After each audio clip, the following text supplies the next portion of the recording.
ایک اکثر ایک بیچ میں ایک سوال جو ہے وہ پچھلے دنوں ہماری ریکارڈنگ ٹھیک نہیں تھی تو اس کے مطابق اکثر لوگ سوال مجھ سے کرتے رہتے ہیں کہ کب ہوگی یہ دجال، کب آئے گا اور کب امام مہدی آئیں گے اور کب یہ چیزیں ہوں گی۔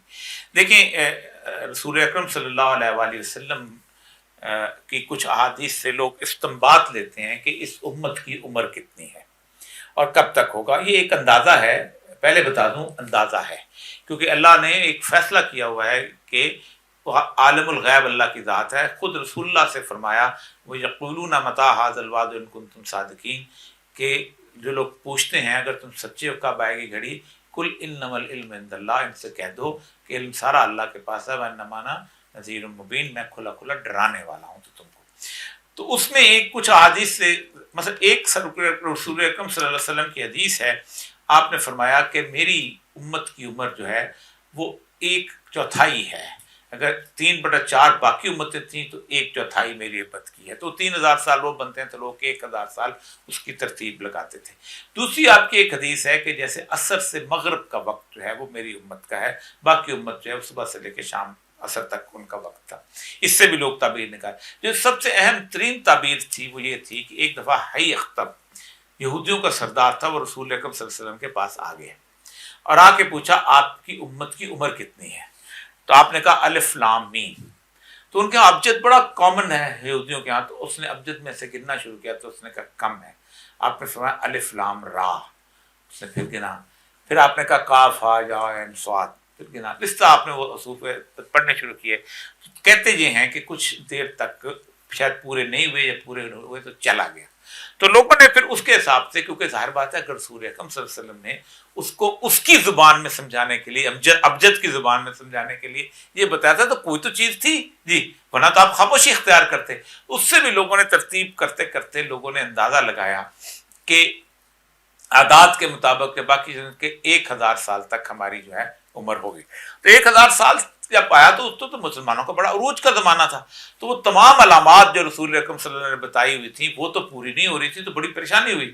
پھر حدیث کے ذخیرے کو پھر ڈھونڈا تو اس میں آپ صلی اللہ علیہ وسلم کی ایک حدیث مل گئی کہ ہو سکتا ہے اللہ تبارک و تعالیٰ میری امت کی عمر میں آدھے دن کا اضافہ کر دے، اور آدھا دن جو ہے وہ قرآن کے اندر آیا تھا کہ اللہ کا جو دن ہے تمہارے 1000 سال کے مطابق دن ہے، تو آدھا دن تو 500 ہو گیا۔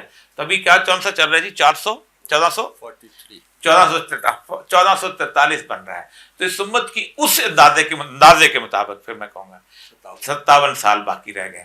اس 57 سال کے اندر دجال کا جو آمد ہے، اب میں ترتیب بتا دوں ترتیب کیا ہے جو میری سمجھ میں ہے۔